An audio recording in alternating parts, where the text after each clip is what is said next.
Let's put the gingerbread lighthouse together. And this actually, I'm going to do this in real time. I did edit a little bit out, but the first thing to do, just get all of your pieces together. And I will say that you can get the template for this. I'll put the link in the description. I have the pattern and the template for this on my website. You can go cut that out. But it's basically two main pieces. It's like the little top part that I have here that sits on top of the lighthouse base. And you can decorate this however you want. I did a very basic candy decoration, but you can make this super realistic if you want to. I did not cut out any windows or doors, but you can, and it's all on the template. So the link is in the description. Like I said, you can go and grab that. So basically what you're doing to begin with is you're creating this octagonal wall kind of situation on the top that's going to sit on top of the tower. And you should do this first so that you can then just place the whole thing on top of the tower. And if you want to do a light inside of this, which you can do if you cut out windows, then don't attach this part that I'm attaching together now to the little base that it's on. But, or you could do it and not, now, yeah, I think I would do it like this, because if you don't attach the little roof, it's going to make it more difficult. But you can just put these together and, you know, one by one, I'm just putting these little walls on. And then you're going to straighten it out to make the octagonal shape kind of even so that the walls line up with the shape of the octagon on the outside of the base. And when you get to the last one, put the icing on the sides of both like this. And I'm just putting the icing on the side of the pieces and pressing them together. This is royal icing, and I have a recipe for it on my website also. I also just posted a video about how to make royal icing for gingerbread houses. When you're making the royal icing for gingerbread houses, you want it to be thick and a little sticky, but not too stiff, because if it's too stiff and dry, it will not stick the pieces together. This was the perfect consistency. It was sticky, but it was very stiff also. And I did not have any problem with this sticking together. And see, I'm able to pick it up and move it around. You have to be gentle when you do that. Now I am going to attach this to the octagon, but you don't have to if you want to put a light inside it and you have windows cut out of the little walls. I didn't cut out any windows. This is just a very basic, you know, assembly just to see if all the pieces work, and they did. But you want to put this one on top of that and just kind of line the walls up. If you're not going to attach these two together, then just put this on top, kind of set it on top of the base without the icing, and make sure that the walls of the little tower part line up with the base shape so that it's equally octagonal all the way around. And the next part is going to be a little trickier. And if the icing is not the right consistency, it's probably not going to be as easy to do. But if you find that your icing is a little softer and the pieces are not sticking together and really holding, then you might want to add a little bit more confectioner sugar and stiffen it up a little bit. If you're in a place that's humid, this is not as easy, and you might have to prop it up with something. But I used to live in Florida, and we had a whole different set of rules for gingerbread houses because you have to use soup cans and you have to use things to prop it up. And I will be using something to prop up the tower when you'll see that as we come along. But I'm up in Virginia now. It's very cool and dry here right now, so the humidity is not an issue. But if you are in a humid area, you might have to prop these up with something, or take a piece of, you know, tin foil and wrap it around to hold these in place while they dry. It's going to take a long time to dry because the humidity just makes royal icing very difficult to work with as far as gingerbread houses go. Otherwise, I'm just kind of wiping off the excess and making sure that everything is even all the way around. And that's about it at this point. But the next part, like I said, is going to be a little bit more difficult if the icing is not the right consistency. And I know this is kind of a long video at this point, but I wanted to do this in real time so you see how long it actually takes. Okay, now to put the top on, you're going to take these little triangle sections and balance them on the base. But you want to make sure before you do that it is actually very even, because if the octagon that you have on the walls is not pretty even, it's going to be really hard to get these little triangles to match up. Now, when I cut these out, I cut out some extra ones because I wanted to make sure that I would get some pieces that were pretty flat. So I'm kind of looking at them now, kind of cutting off some extra. If you have like little pieces on them, just take a pair of scissors and trim them. Usually the construction, and this is construction grade gingerbread. I also have a recipe for that. I'll put the link for that in the description also. But see, like this one is a little bit bent. I'm holding this up trying to make sure that it's clear that it's a little bit bent. So if you get a piece like that, and try to make sure when they're baking that they are flat as possible. I noticed that that one was a little bent, and I tried to flatten it out, but I guess it didn't want to do that. So cut some extras. I cut some extra pieces out just in case that happened, because you do want the pieces to be very even. And put the icing on the top, then start layering these. And this is the hard part because it is going to angle in, and it's not, you're not going to be able to tell how much of an angle you need to get until you start putting it together. And like I said, this is the hardest part, and you might need to prop something up on the inside to lean them on. But if your icing is the right consistency like mine is, it's pretty thick and it's stiff. So it's holding this stuff in place. This was actually very easy to assemble, and I was kind of surprised because I was thinking I was going to have to prop it up. But you do have to work kind of fast and just go around. If you see it's kind of leaning, like I put this side on the other, I put this piece on the other side instead of continuing on in the same direction because I figured that would prop it up. And as long as your pieces are even, this is going to work. But like I said, the icing also has to be the right consistency. So just put all the pieces around, try to make sure that everything is straight, and definitely cut extra pieces of this section specifically. Everything has to line up. And if it doesn't, and you have a little gap, that's okay, because you can just fill it in with the royal icing. It's not a tremendous deal, but if you want to be super precise, and I am definitely not being super precise with this, but if you're the kind of person that wants to be super, super precise, just make sure that you're cutting all the pieces exactly the same size and that they are all going to line up with the base. Follow the pattern as much as you can. And trim things. If you have pieces that have little extra bumps on them or something on the edges, trim them. Now, when you get to the last piece, just put the icing on either side of this triangle, and you might have to adjust it a little bit to get it in there because basically this is going to be, filled in all the way around from the base to the tip. So you might have to open it up with your finger a little bit. As long as your icing is the right consistency, it will work, and you just have to kind of, manipulate it a little bit if it's going to look like it's falling.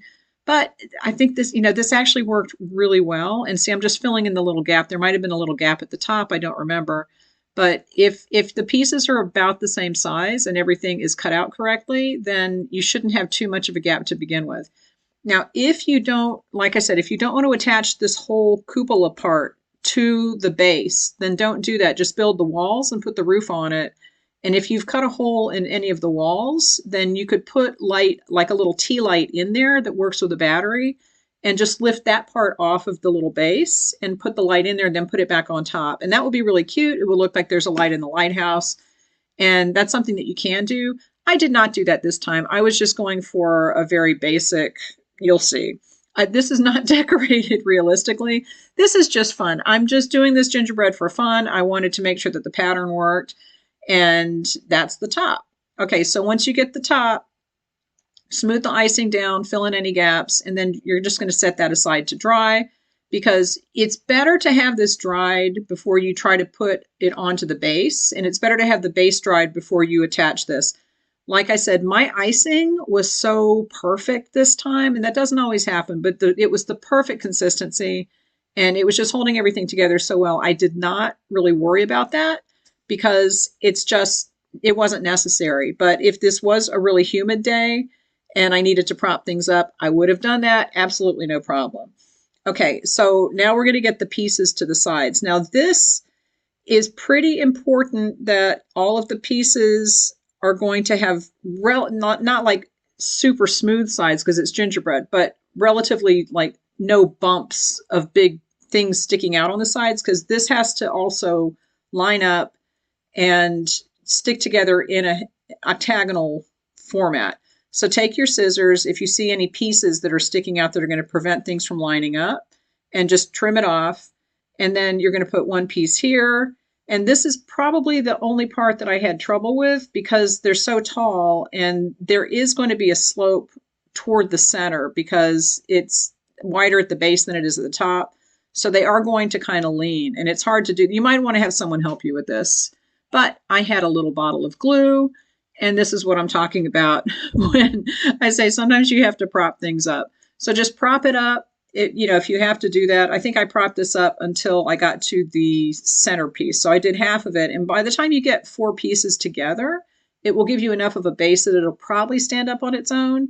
But if you have to have something in the middle of it while it's drying, that's fine too. You can remove it when it's dry because this royal icing will dry like cement. It is very hard. Make sure that you're giving it enough time to dry, especially if it is humid. Like I said, it's not humid here at all today, or the day that I was doing this. So it was not really important for me to make sure that I was giving it time to dry because it was drying pretty fast. But you do want to make sure that everything is smooth. There aren't any bits sticking out. Sometimes when you cut the pieces, there's little edges on it. But as long as you can do this and just glue this together until you get 4 pieces together, usually you can take out whatever is holding it up. And just make sure that, see, I'm moving the icing around. Make sure, and sticking to the glue, make sure that it's actually sticking to the pieces, like the pieces are sticking to each other. Sometimes it looks like the royal icing is kind of stuck, but it's not. It's just kind of on the outside of things. And that's another reason why I'm kind of smoothing it out with my finger, because that kind of forces it into any holes or cracks in the gingerbread walls, like in the joints there. And that will help it. Number one, it helps it dry faster because it thins the icing out. You don't have a big ridge of icing there, but it also forces it into any of the cracks that might, keep it from adhering to each other. So you want to make sure that's a really strong cemented joint, and it will really dry very hard. Okay, so now I have these 4 pieces on, and that's half of it because it's an octagon. We're working with 8 pieces. And I think that at this point, I took the glue thing out because this icing was very sturdy. And I've mentioned that a few times, but it makes a huge difference. The consistency of your icing makes a huge difference. Make sure that you watch the video about making the icing and the best practices for that. But see how this is holding it up, and you can see that there is a slant to these pieces. They are kind of leaning in because the top obviously is narrower than the bottom. And you can kind of smooth it out on the inside too to make sure that it's going to dry faster. But you can just leave that. And if you smooth the icing out on the inside, it also kind of grabs the sides and the pieces will stick together. But just make sure that you don't have to do this part, but make sure that the pieces are stuck pretty well together and there aren't any big holes in there because you want this to be very sturdy. And I think I'm filling in this hole here because it looked like there might have been a little place where the icing wasn't sticking. But you can pretty much take anything that's propping it up out at this point because you have half of it there and it is going to be pretty sturdy to stand up. All right, so just keep working around. And I'm putting the icing kind of, it's on the side of the piece, but it's also kind of around the corner of the inside corner section because you want it, since it's not flat against each other, there is kind of an angle. You want to make sure that it really is grabbing. And if you just put it on the outside of the piece, it's not going to stick as well as it could. And on this one, I'm definitely using the smoothing out technique to force any icing into the joint. So just keep going around. And I'm just wiping my hand on this so that I don't have to use the cloth. And it also saves your icing. You don't want to run out of icing. Just make sure that you're making enough icing. This did not use as much as I thought it would, but as you're going around, just make sure that everything looks even as much as you can. And the final piece will determine how big it is, but we haven't gotten to that yet. So I'm just going to keep going. I'm just doing a lot of talking here, but that's how it goes. I did want to show you this in real time because a lot of times people will speed things up and then you're like, why is this taking so long? This probably took me about 15 minutes, I think, maybe 20 minutes to put together. I'm looking at the time on the video. But it's worth it in the end because it's a cute thing. Okay, so you get to the last piece and you're going to put the icing on both sides of this last piece. Make sure that it is covering both. And here we go. And see, I'm kind of putting it on the inside of this, not just on the edge, because it's going to press against here. But then you also want to get that angle filled in. Okay, now you're going to have to angle this out and just very carefully manipulate it so that it all matches up. And then you're going to go in and make sure that it looks like an octagon and it's not oval or something like that. You want this to be as straight and even as possible, especially if you're going for a super realistic lighthouse.